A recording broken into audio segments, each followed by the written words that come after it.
안녕하십니까.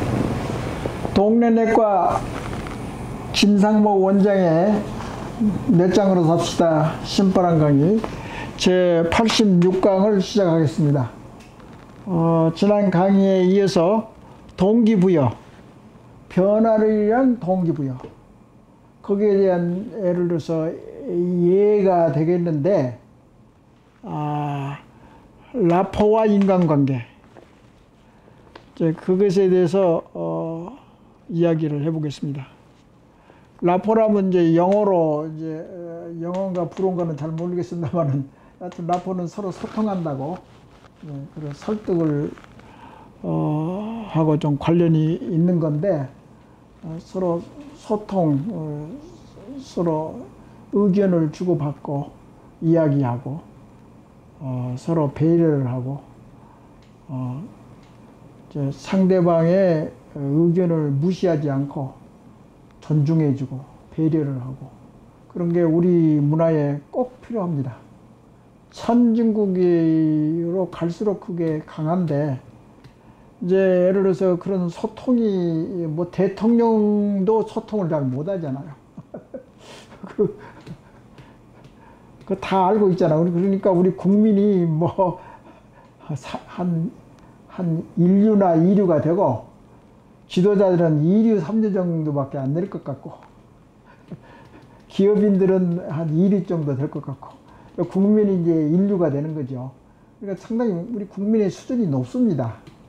이제 코로나 바이러스 이후에 더더욱 그게 우리가 잘 안 보였던 이제 좋은 것들이 자꾸 이게 떠오르는 거예요. 그러니까 기회가 되는 거죠. 먼저 강의에서도 항상 다 연관된 강의들인데, 여기 다시 한번 봅시다. 이 코로나 바이러스가 이제 나타났단 말이에요. 그래서 시대가 많이 이제 변한 것을 우리가 알아차렸다고. 예를 들어서. 알아차린 거예요, 지금 벌써. 그래서, 외국의 인류 선진국의 기자들이라는 건 굉장히 비교적인, 각 나라마다 비교해서 그런 의견이나 이제 생각을 이제 신문에 이제 내놓는 건데, 연재를 하고 그런 건데, 그런 사람이 다 알아보는 거예요. 이 나라가 좀 다르네. 그래서 이제 우리나라가 상당히 이제 좋은 평가를 많이 받고 그러는데, 이제 그런 코로나 방역 그 부분만이 나는 이 동양의 의식구조하고 서양의 선진 의식구조하고 그게 동시에 노출되지 않았느냐. 그래서 그리고 사실 방역을 잘했잖아요. 성적이 좋으니까 할 말이 없겠죠. 그럼 왜 그랬을까? 그게 지금 아직까지도 계속 이제 그런 학문이나 연구나 기사들이 쏟아져 나올 겁니다. 지금 현재도 그렇고. 지금 이게 ING, 진행형이라고. 지금 이런 세계적인 이제 이벤트가, 코로나 바이러스가 생겼는데 이것을 다시 다른 차원에서 생각을 해보니까 우리나라가 선진국에 상당히 근접해 있다. 발전하고 있는 이제 하나의 예가 되겠다. 그러는데, 이 코로나라는 환경적이고 일시적인 그런 이벤트 말고도 또 우리나라 고래로 쭉 이어온 좋은 의식구조, 좋은 국민성, 나쁜 의식구조, 나쁜 국민성이 이 넷장형으로 삽시다는 책에, 또 내 강의에 아주 면밀하게 검토를 지금 마친 상태입니다. 그러니까 관심 있는 분은 넷장으로 삽시다 강의가 지금 벌써 80강을 넘어섰으니까 옛날 강의를 뒤져보면 다 나와 있습니다. 그러니까 그런 이제 의의가 있는 거예요. 그래서 소통이라는 그 자체만만 보더라도 목표가 됐든지 뭐 한탕주의가 됐든지 뭐가 됐든지 전부 연관이 되어 있습니다. 의식구조가. 그러니까 이제 엄청나게 무한한 능력을 가지고 있는 우리 대뇌피지. 그래서 이제 뇌과학적으로 다 연구가 되어 있는 바고, 그런데 이제 우리나라는 이제 민주주의나, 또는 언론의 자유 정도, 그 어느 정도 이게 허용이 되어 왔단 말이에요. 짧은 시간 안에. 그러니까 독재 국가에서 이제 민주국가로 변화된 지가 얼마 안 되잖아요. 한 20, 30년 되나요? 그 짧은 시간에 이제 라포하고 인간관계가 많이 발전된 거 있는 것 같아요. 그래서 우리 의식구조가 선진국에서도 달리 보는 그런 안목이 생기고 그런 것 같아요. 잊지 말아야 될 것은 우리 동양의 의식구조, 노자, 장자가 됐든지 그게 우리 지구상에서 필요한 도덕 개념이 있습니다. 그걸 팽개치면 안 됩니다. 그걸 뭐 좋은 것은 자르고 버리고, 좋은 것은 이제 계속 유지하고, 나쁜 것은 이제 가지를 쳐서 이제 다듬어서 그렇게 이제 더욱더 발전시켜야 되는 대목이라고 생각됩니다. 그런데 우리가 동양 도덕의식이 없다고 하면은 하루아침에 없앨 수도 없는 거예요. 머릿속에 벌써 심어져 있기 때문에. 구태여 그 배척할 필요는 없습니다. 우리 문화유산이고, 우리가 의식구조가 그러니까 그것은 좋은 거예요. 자꾸 그게 쇠퇴하는 것이 문제가 되지. 그런데 이제 서양의 의식이라고 좋은 점도 있고 나쁜 점도 있고. 근데 이게 내장으로 살펴서는 누누이 이야기했지만은 우리가 약한 자부심을 발전시키면 딴 문제도 다 저절로 끌려가지고 견인 역할을 하고 마중물 역할을 할 수 있다. 그런 취지로 이야기를 하는 겁니다. 말이 좀 길어졌는데 라포하고 인간관계가 중요합니다. 근데 이것은 제4차 산업에는 더더구나 더 소중한 덕목입니다. 왜 그러냐면 지금 뭐 4차 산업이 됐든지 기계문명이 됐든지 뭐 IT 전부 다 인간관계나 소통이 지금 말라가고 있잖아요. 그거 누가 부정할 수는 없잖아요. 그런 것을 보강하기 위해서라도 이제 기계문명하고 정신문명이 자꾸 이 차이가 나고 갭이 생기면 문제가 생기니까 이것을 생각해서라도 우리가 소통과 인간관계를 잘 하면은 보이지 않는 것이 보일 수도 있고, 그리고 변화도 쉽게 생길 수 있고, 정확하게 우리가 알고 넘어가니까 이걸 우리가 이런 관계를 소중하게 생각가지고 딴 사람 인간관계에서 너는 틀리다, 내가 옳다, 그런 배려심이 없는 인간관계에서는 사회가 발전을 못합니다. 거짓이 있잖아요. 라포도 마찬가지잖아요. 서로 소통을 해야지. 이게 소통이라는 것은 대화에 있어서 경청이 대화의 80% 90% 비중을 가지고 있다. 잘 듣는 것만 해도 대화가 80% 90% 잘 되는 거란 말이야. 근데 너 하는 말이 틀렸다 그러면 그 대화의 효율성이 빵점이라고. 예를 들어서 쉽게 이야기하면 그렇게 중요한 대목이 있다고. 그래서 이런 것을 많이 발전시키면 동기 유발도 제대로 되지 않느냐. 그래서 인간 형성에서 예를 들어서 모든 이제 백화점이나 또는 상행위에 있어서 그 물건에 대해서 잘 설명하고 좋은 인상을 주고 그렇게 해가지고 물건을 잘 파는 사람이 있잖아요. 그러면 그런 태도, 파는 사람의 태도에 80 내지 90%의 강도로 판매를 잘 할 수 있습니다. 그러니까 상대하고 소통을 잘 하려고 하면은 여튼 호감을 가지게, 정중하게, 솔직하게, 특히 솔직해야 됩니다. 그러니까 예를 들어서 뭐 일본의 어떤 지도부가 솔직하지 않고 코로나 발에서는 우리는 솔직했다고. 이게 잘 모르니까 이제 격리를 하고 뭐 투명성이 있는 거죠. 그렇게 하고 또 그 SNS를 통해서 네트워킹을 잘 만들고 과학적이고 그리고 협동 정신이 있고 공동체 의식이 있고 그런 여러 가지 복합적인 거에 의해서 코로나 방역 선진국이 됐는데 그 나머지의 국민성에 대해서도 우리는 많이 공부를 해야 됩니다. 그렇지 않으면은 냄비 현상이 돼가지고 코로나 바이러스가 완전히 말소된다고 하면은 우리가 이 좋은 기회를 떨구는 겁니다. 이런 좋은 기회를 해서 좋은 것에 또 좋은 것을 덮어 씌워야지 또 잘 나가잖아요, 앞으로. 그게 그런 심리학 법칙도 있잖아요. 그래서 물건을 파는 사람에게 호감이 있어야지 판매를 잘 할 수 있고 그런 데 마음가짐이 중요한 거고, 그 다음에 당신이 원하는 것이 무언가 그것을 잘 깨달아 가지고 그것에 맞춰줘야 된단 말이에요.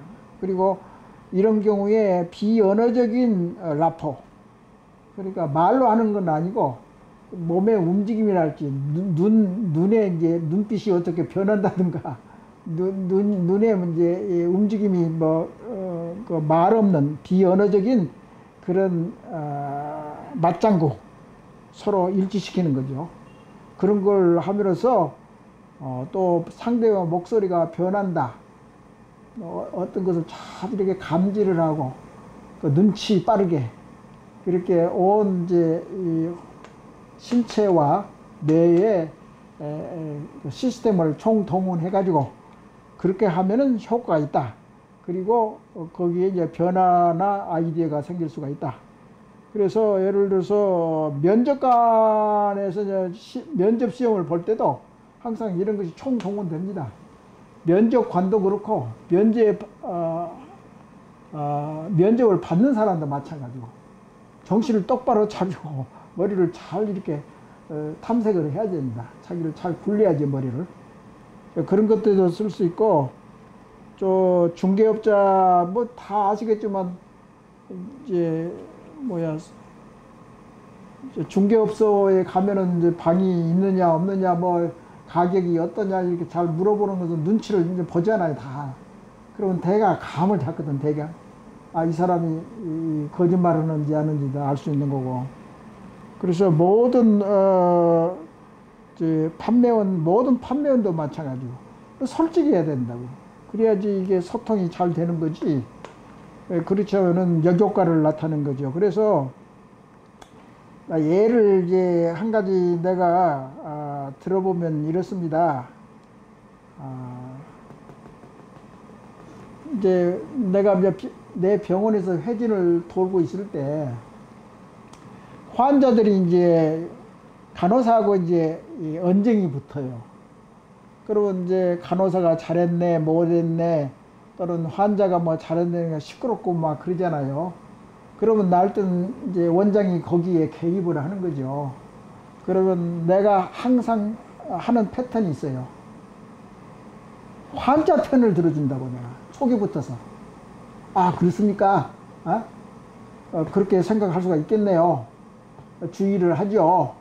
그렇게 진짜 말을 이제 풀어나가야 된다고. 그런데 나중에 보면은 간호사들이 원장이 환자 편을 든다고 화를 내는 경우도 있고 서운하게 생각하는 것도 있고 분명히 그렇지 않은데 말이지. 간호사가 잘못한 것 같이 그렇게 환자한테 아부를 하는 건지 내가 편을 듣는 건지 몰라도 그렇게 해야지 소통이 된다고. 그게 끊어지면 소통이 안 돼요. 그 다음에 좋은 말을 제대로 할 수 없는 기회도 없으려니와 굉장히 병실이 그냥 시끄러워진다고요. 그것이 내가 이제 항상 그게 대처하는 이제 노하우인데, 여튼 목소리가 변하는지 어떤지, 화가 나든지 이제 맞장구를 쳐준다든가, 자기가 예를 들어서 대화를 한다든가 맞장구를 치는 것은 자기 내부 머릿속에 내가 나와 대화를 한단 말을 많이 쓰잖아, 내가. 그러니까 나의 이제 이상자하고 현실자하고 서로 소통을 하고 탐구를 하고 대화를 한다는 말이야. 내가 나 안에서 이제 대화를 하는 거죠. 그런 것도 예를 들어서 서로 소통하는 거죠. 내가 내 안에서 나의 다른 나하고 소통을 해서 맞장구를 친다. 그래, 맞아. 그럼 그게 아닌데, 예를 들어서 자기가 자기 안에서 또 대화를 한단 말이죠. 그러면 제3자한테 대화하는 건 또 다른 문제라고. 외적인 다른 사람의 대화가 된단 말이죠. 그렇게 여러 가지 상황을 비언어적으로, 그러면 다른 사람하고 이야기할 수도 있고 안 할 수도 있고, 근데 결국은 성실하고 공평하고 또 정직해야지 그게 성립이 되는 겁니다. 그러니까 라포가 되는 겁니다. 인간관계가 좋아지고. 그래서 예를 들어서 노조 현상도 마찬가지입니다. 노조 하면은 자기만 생각하고 말이지, 사회에 돌아가는 것은 전혀 감안은 않고 무대뽀로 이제 노조 활동을 하는 사람들도 있고, 정당한 경우도 있고. 그리고 자꾸 나는 뭐 이 강의들이 전부 다 자기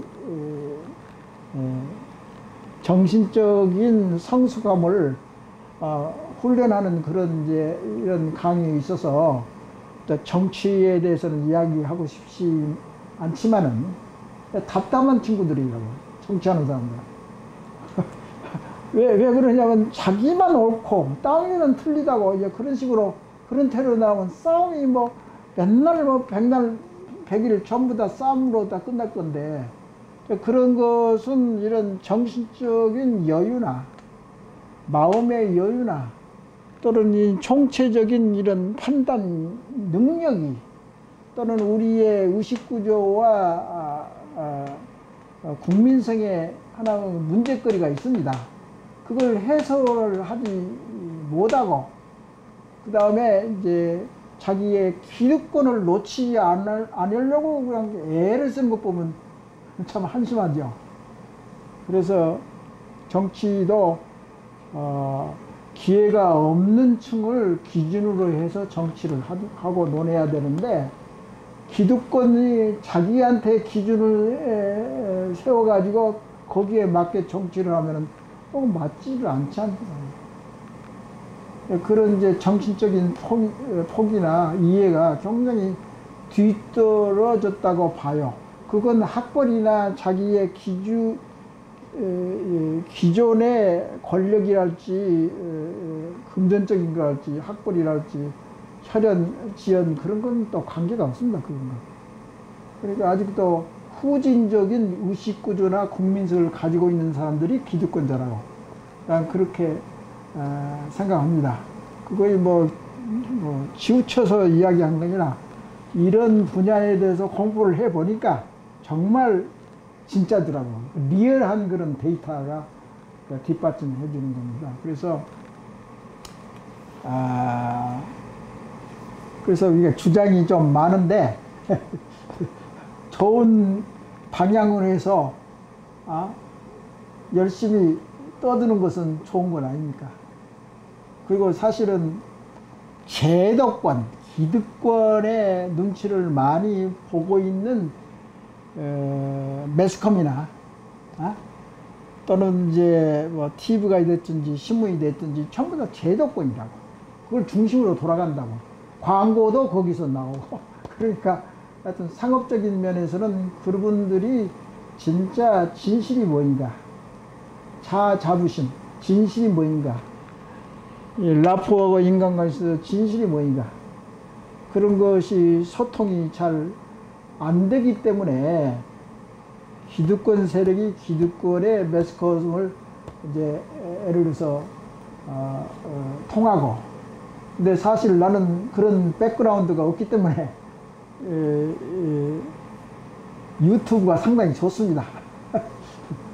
돈도 그렇게 많이 안 들어가고 내가 하고 싶은 말 하고 사회에 좋은 일이 있다고 하면은 세상에 많이 퍼뜨려야 되지 않습니까? 그게 인간의 욕구고 그게 인간이 이제 문화생활을 할 수 있는 원동력이 그런 데 있습니다. 그러니까 그렇게 양해를 해주시고, 너무나 강의가 길어졌습니다. 감사합니다.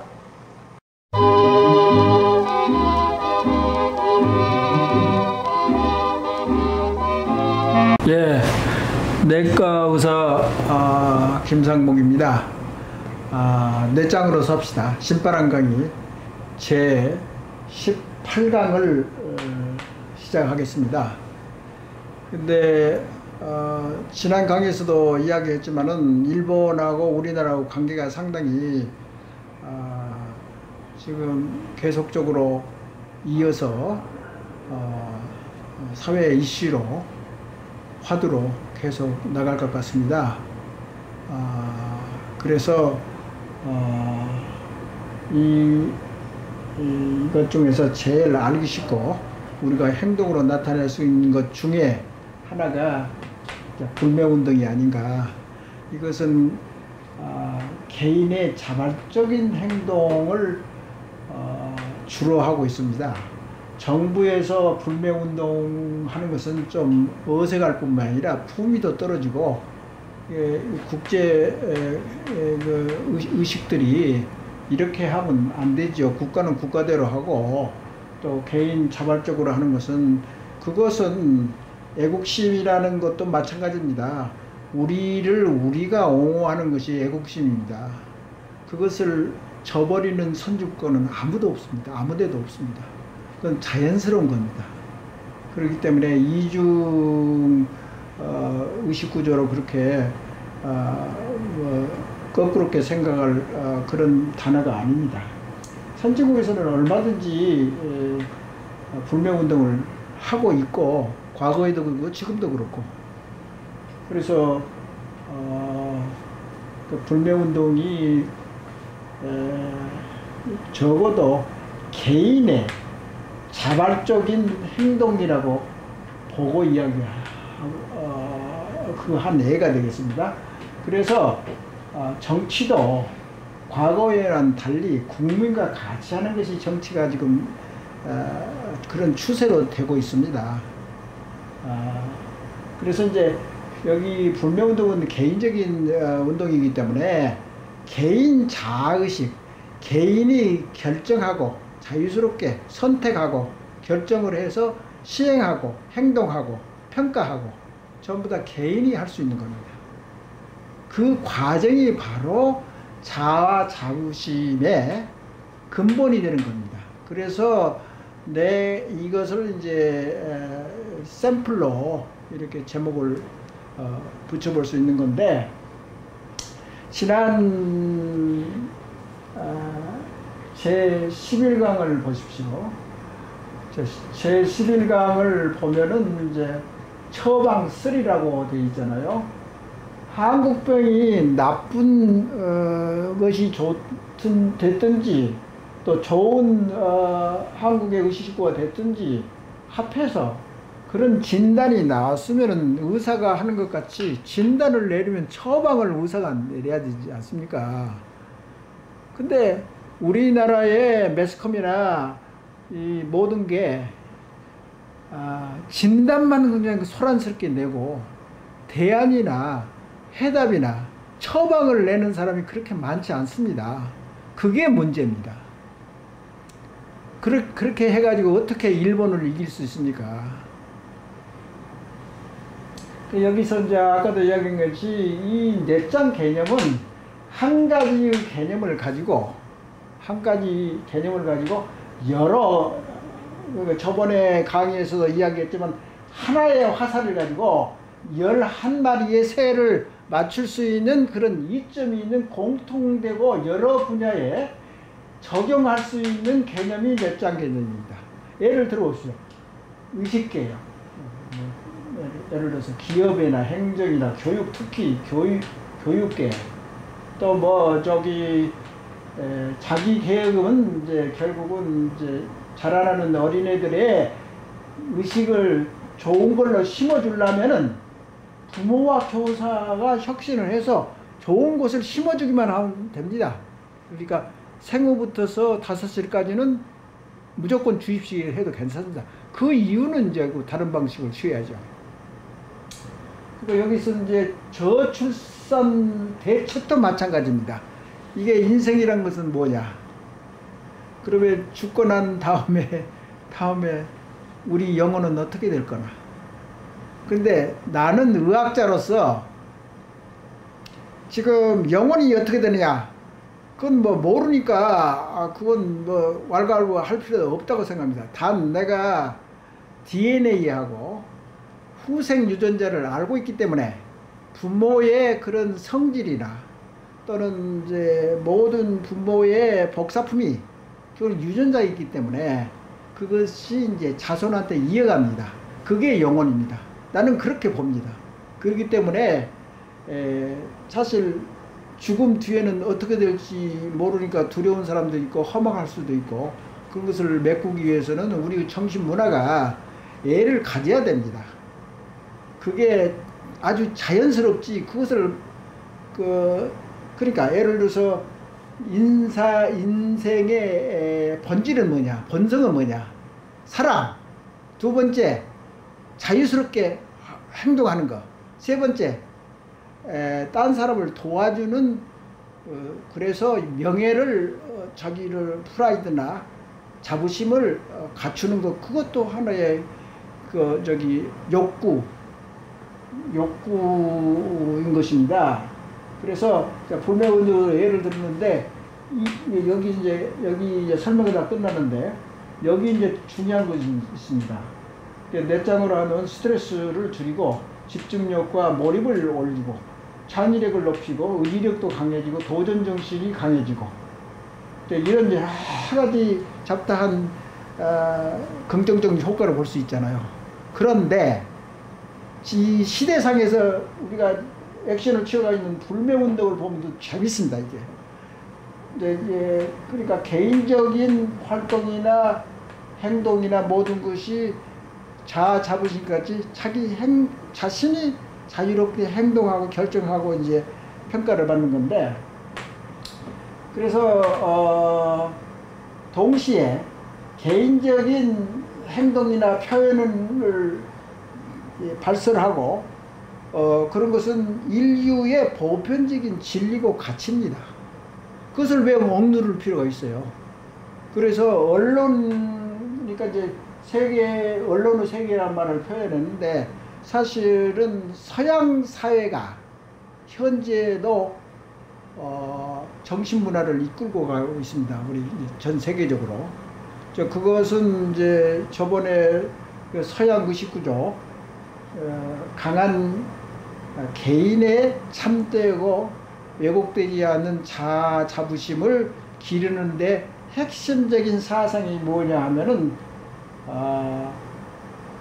이제 여기서 이야기한 융합사고에서 전 강의에서 이야기한 융합사고에서 동양의 도덕도 저도 공부를 해보니까 옛날에는 몰랐는데 도덕에도 양심을 지키는 그 대목을 많이 발견할 수 있습니다.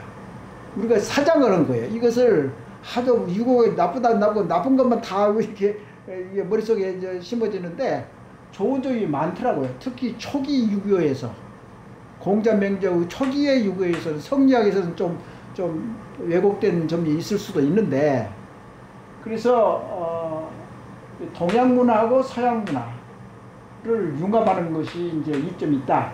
그래서 서양에서 먼저도 이야기했지만 양심적으로 책임있게 사실 일본 사람들은 책임의식이 좀 우리하고 비슷하게 별로 없습니다. 양심도 없어요. 일본에는. 왜 그러냐면은 우리나라는 그래도 도덕, 성리학 뭐 그런 것들이 있어요. 도덕관념은 좀 있거든요.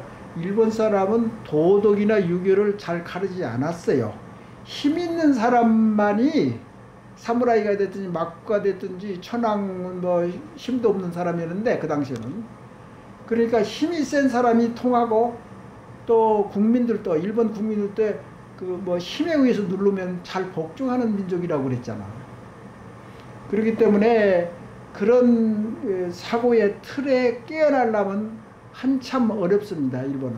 근데 우리나라는 장점이 그게 이게 거기에 비교해서 가능성이 많다 이 말이십니다. 그래서 이제 재밌는 것이 뭐냐면 아까 이야기한 것 같이 일본 기득권은 양심에 약하다. 양심에 있으면 함부로 독재를 못하잖아.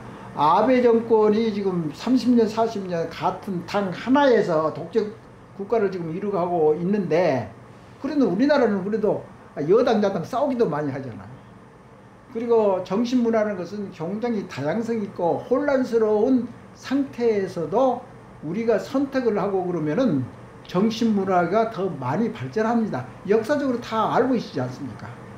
혼란스러울수록 선택권이 더 많아지고 발전하기가 좋고 중국의 지금 이 정책이요 문화 정책이 언론을 이게 자꾸 억누르고 독재 국가로 간다면 이것은 희망이 없습니다. 그때 단기적으로는 이제 이익이 될지도 모르는데 롱텀으로 긴 중장기로 보면은 그게 국가를 발전시키고 창의력도 떨어지고 여하튼 여러 가지로 좋지 않는 걸로 현재까지는 그렇게 되어 있습니다. 그리고 강한 자, 아까 이야기했지만 일본에서는 강한 자에 복종하는 국민을 이용하는 셈이 됩니다. 그래서 아까 그 유기치가 이야기 전 강의에서 유기치가 말한 것과 마찬가지고 그리고 이제 재밌는 건 말이죠. 프로이트 정신의학자 그 바로 다음에 이분이 아마 오스트리아 이제 정신학자인데 아들러란 이제 정신학자가 있습니다. 이 사람들은 이제 프로이드는 이제 정신 분석이고요. 성내역을 무조건 섹스 그런 성관 개념하고 꿈의 해석에 대해서만 이야기했는데 프로이트 딸하고 그 외에 사람들은 프로이트 아버지를 아주 싫어합니다. 독재적인 그런 닥트린 같은 그런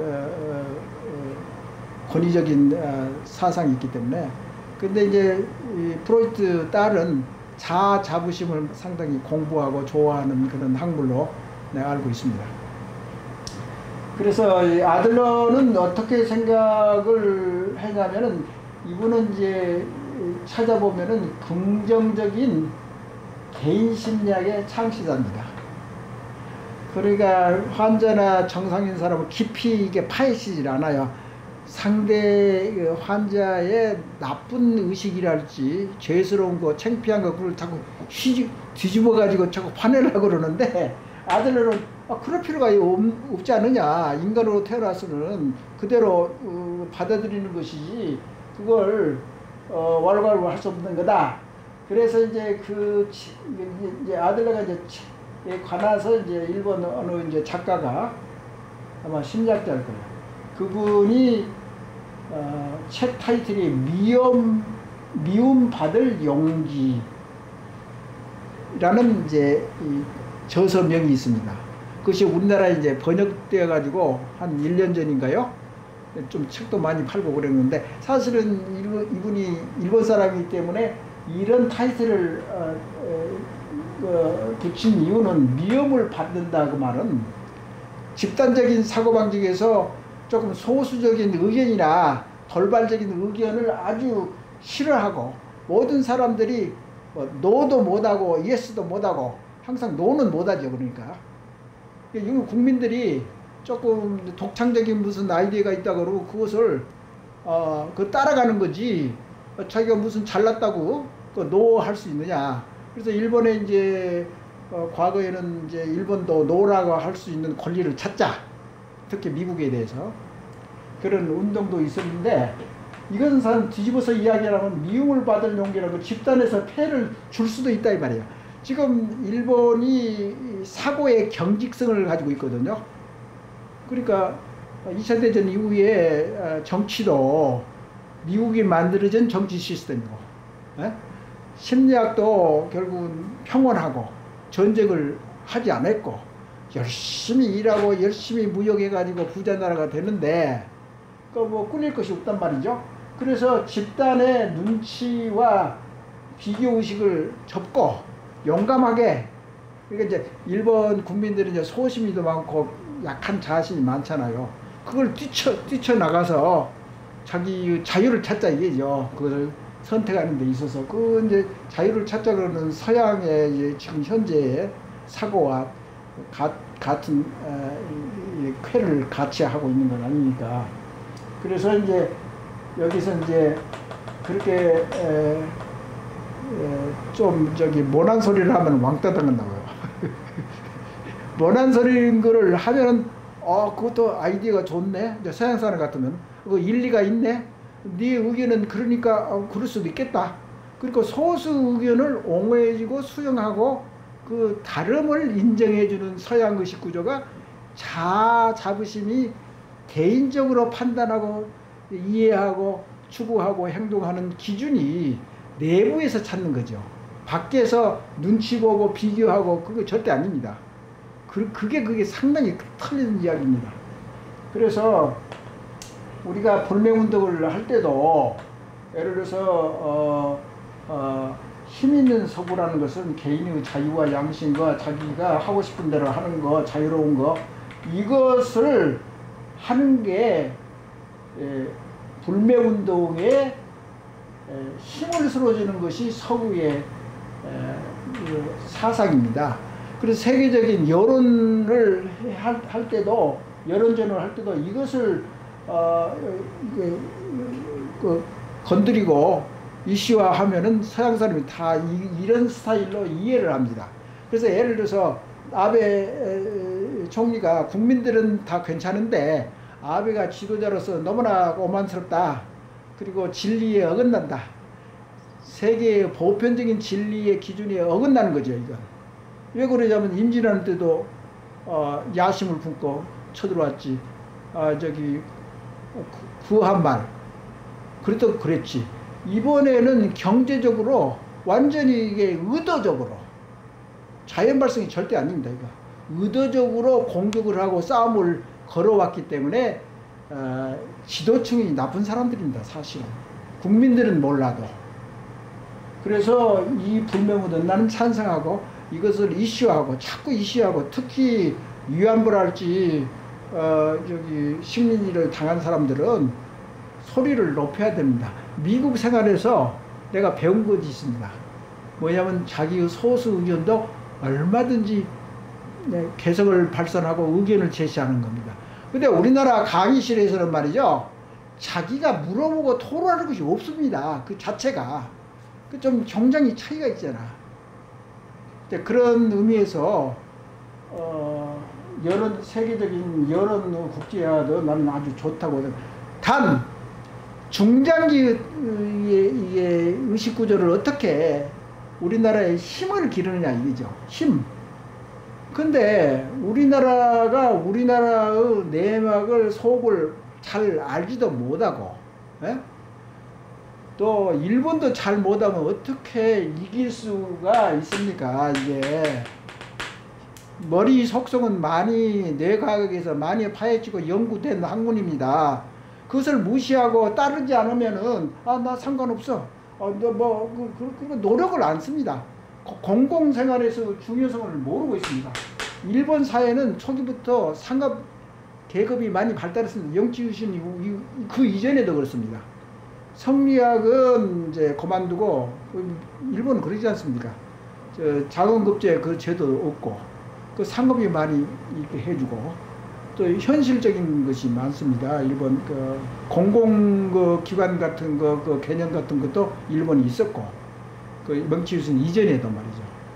그리고 그 오사카고 동경이고 뭐 상업 그 파워가 얼마나 셉니까? 근데 그 당시만 해도. 그래서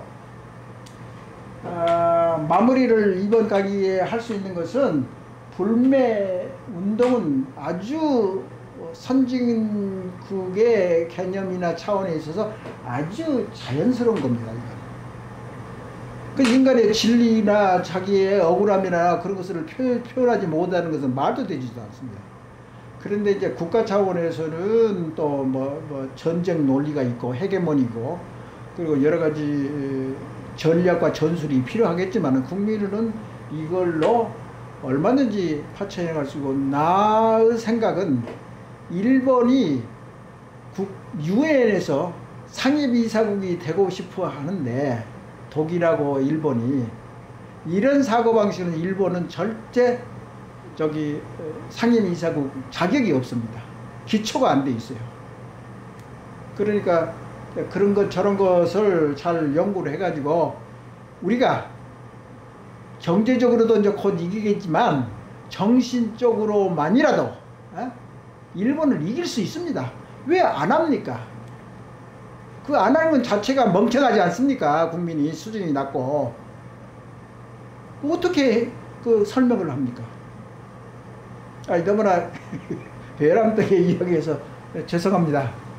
다음 시간에도 또 일본과 자아의식에 대해서 또 논의해 보겠습니다. 감사합니다.